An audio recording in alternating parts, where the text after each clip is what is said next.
Have you ever had a friend who seemed a little too inspired by you? I'm not talking about someone who just likes your taste in music. I'm talking about someone who starts to morph into you, piece by piece, until you look in the mirror and almost see them instead. This is the story of how my best friend tried to steal my life, and how I finally put an end to it. It all started with little things. We met in college, and her name was Chloe. At first, she was amazing. We clicked instantly, finishing each other's sentences, sharing everything. She was the sister I never had. The first red flag was so small, I barely noticed it. I got a new haircut, a short, edgy bob that I'd been wanting for ages. I felt so confident. A week later, Chloe walked into class with the exact same haircut. Twinning.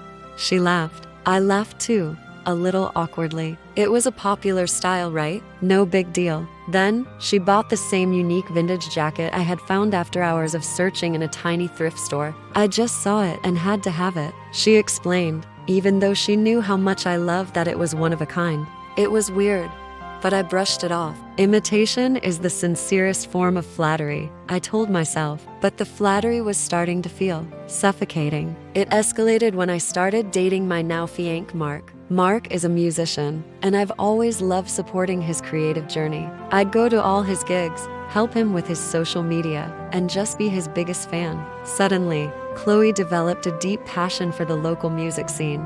She started showing up at Mark's shows, not with me, but on her own. She'd talk to his bandmates for hours, inserting herself into his world. She even started dressing like me at these events, the same band tees, the same style of jeans. It was like she was trying to become the cool, supportive girlfriend I already was. Mark noticed it too. "It's a bit strange, isn't it?" he asked me one night. "She's like your shadow." I defended her, saying she was just trying to be a good friend and support my interests. But deep down, a knot of anxiety was tightening in my stomach. This wasn't just about clothes or hobbies anymore. This felt like an invasion. The turning point came when I landed my dream internship at a graphic design firm. I had worked my butt off for it, creating a portfolio that truly represented my unique style and vision.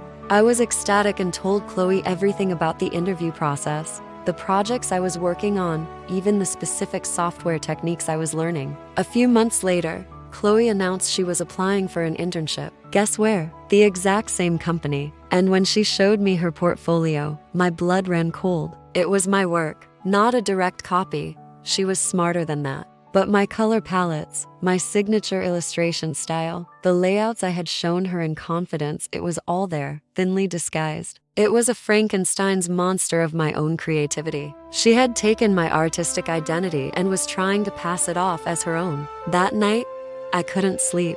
I felt violated, betrayed. It was like she wasn't just copying my life, she was trying to erase me from it and take my place. I realized this wasn't friendship. It was something parasitic. A healthy friendship is about two unique individuals who complement each other, not one who slowly consumes the other. I knew I had to confront her, not just for my career, but for my sanity. The next day, I asked her to meet for coffee. My hands were shaking. I decided to be direct. "Chloe," I started, my voice trembling a bit. "We need to talk about your internship portfolio." She looked surprised, feigning innocence. "What about it? Do you like it?" I took a deep breath. "I don't like it, Chloe, because it looks like my portfolio. You've used my styles, my techniques, my layouts. You've been copying me for a long time, from my hair to my clothes to my relationship and now my career. Why?" Her face changed. The friendly mask dropped, and for a second, I saw a flash of something cold and resentful. Then, the tears started. "I just admire you so much," she cried. "I just want to be like you." It was the classic defense, but I wasn't buying it anymore. Admiration doesn't involve stealing someone's identity. Admiration inspires you to be a better version of yourself, not a cheap copy of someone else. "I don't believe you," I said calmly. "This isn't admiration, Chloe. It's an obsession.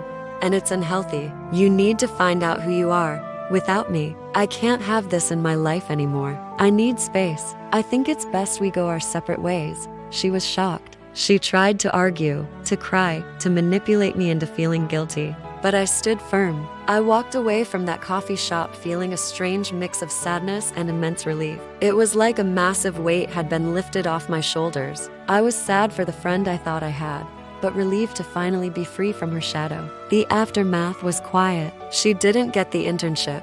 I heard through the grapevine that the hiring manager found her portfolio derivative. It was a small but satisfying piece of validation. I blocked her on all social media to prevent her from continuing to monitor my life. It was a clean break.